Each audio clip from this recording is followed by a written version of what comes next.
Alright, today we're having another fun adventure.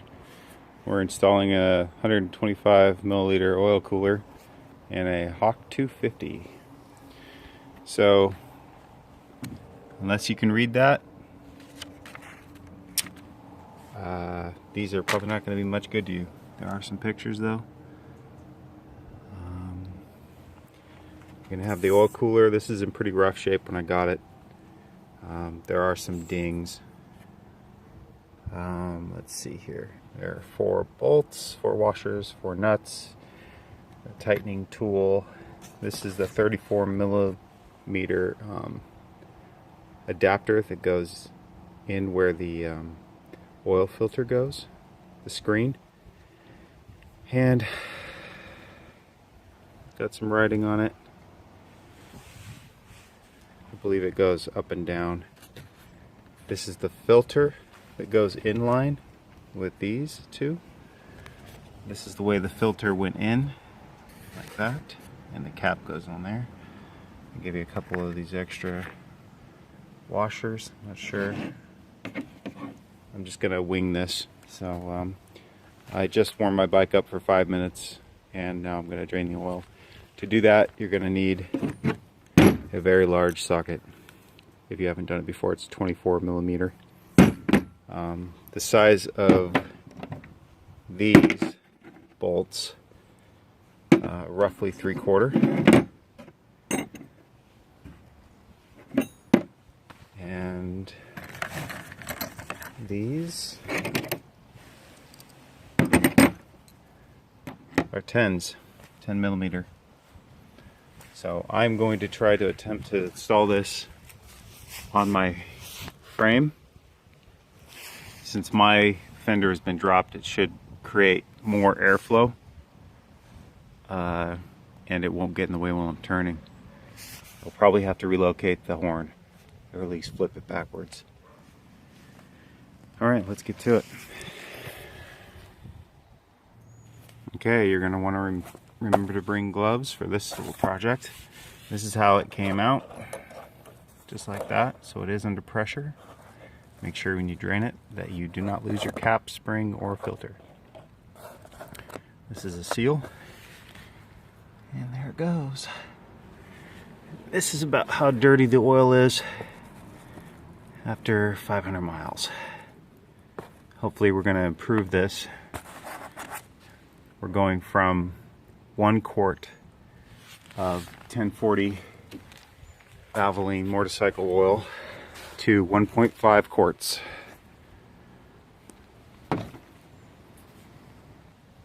Almost forgot to mention on this side of the motor, there's the dipstick. So by pulling that out, you're going to let the engine vent a little bit easier. Might drain better. And definitely warm it up first. Okay, while the engine is dripping, we're going to use brake cleaner. We're going to spray out all these lines, filter, adapter, and the oil cooler. Little metal aluminum shavings like that one right there are all inside this. You don't want that in your engine. Alright. Okay, I sprayed this out. I just held it up like this.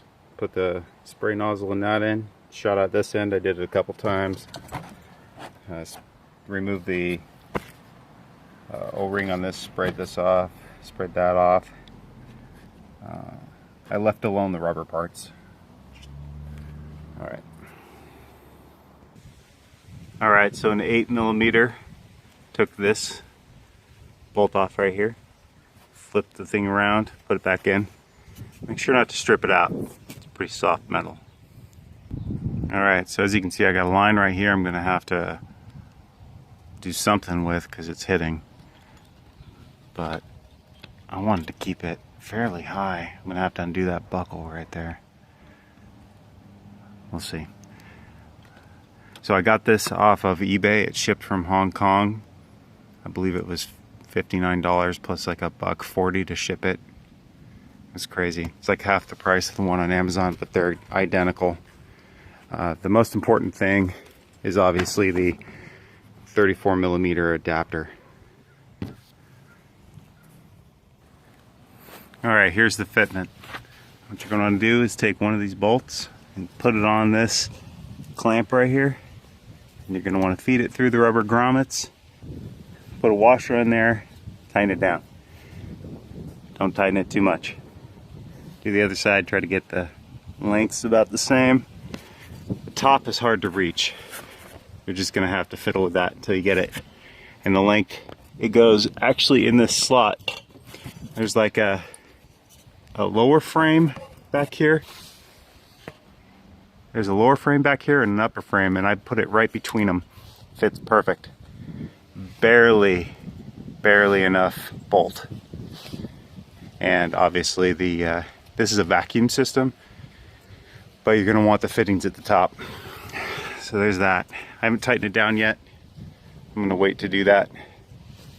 Oh, and the cable placement here for the clutch lever.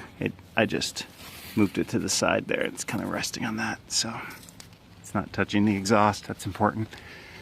And that cable still is gonna touch the side of the radiator, so I might have to shorten that just a hair. Okay, at this time you're gonna want to rub a little bit of oil on the O-ring that came with this fitting, this adapter right here. You're gonna want to put it on the adapter and then very carefully thread it in. The oil filter does not go in there, so leave all this out. Just keep this in case of emergency. Alright. Here's the first real pain you're gonna have, getting this thing tight.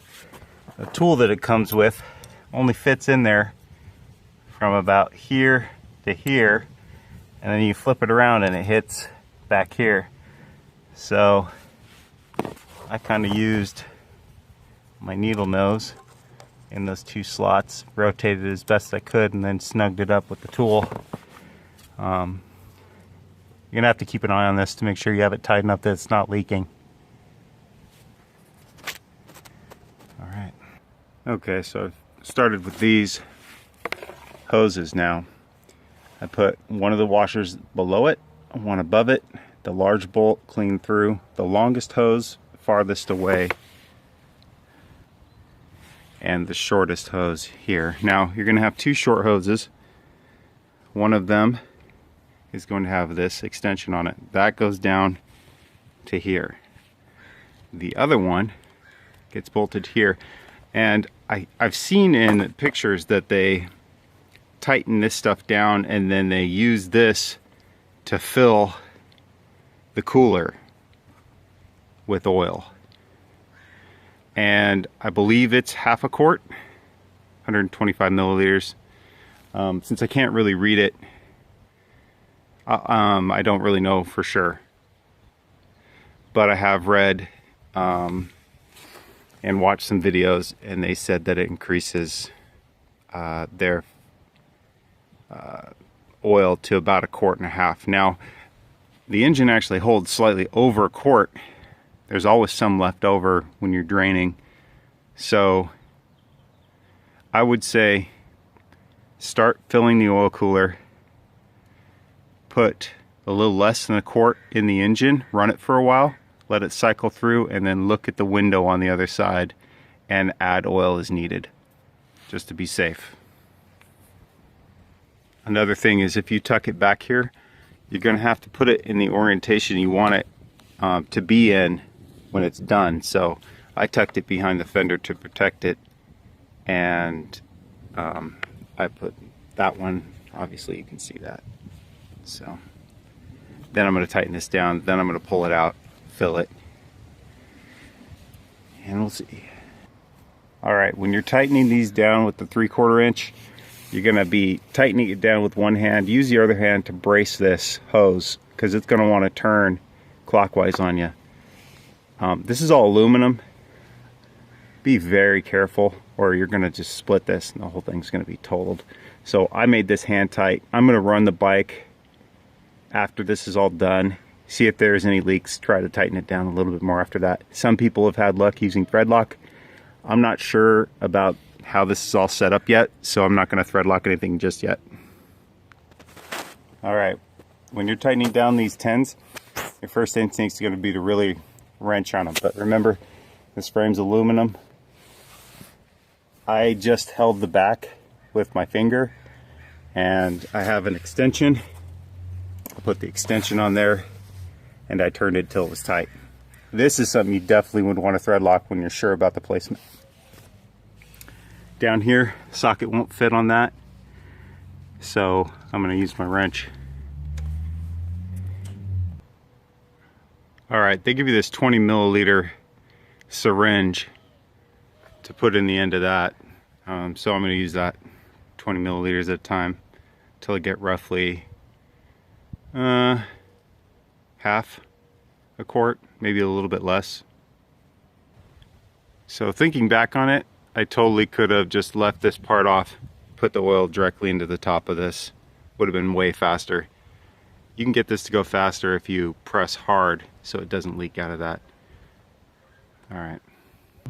Alright, so because it's a 125 milliliter oil cooler, I put 120 milliliters in. I figure I can always top off the motor later. So honestly, I don't know if this is right, looking at the instructions, but I'm just thinking, yeah, they don't show the filter. I'm just thinking that because of gravity, you would want the seal at the top of the container. So that's what I'm doing.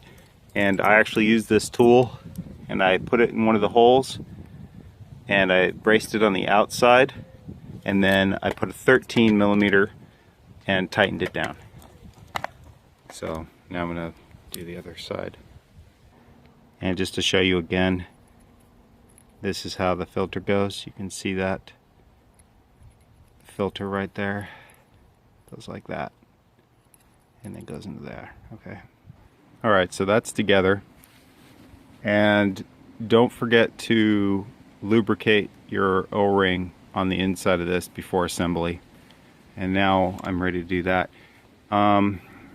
Here's the tough thing is, I've seen lots of pictures and videos, but nobody says specifically which one of these lines goes where.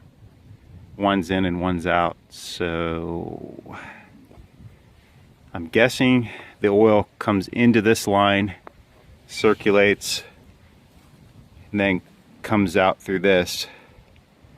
But I don't know. Let's see what I decide to do. Well, my mind was kind of made up for me. The shorter hose just had enough length to hit the top. The longer one went to the bottom. So, I mean, we'll see if, you know, while I'm running it, if I can feel heat coming through this, then I know it's working. Yeah, I'll just keep an eye on it. I snug these up hand tight. These are actually 5/8. So, sorry I didn't catch that at the beginning of the video. Oh, and please, if somebody's done this before and they know that I missed something, please put it in the comments below to prevent other people from making a mistake. So, I made this tight, but it's not so tight that it couldn't move if something hit it, which I think might save it. All this is all tight. That's all tight. This is all tight. I'm going to go ahead and fill up the bike now.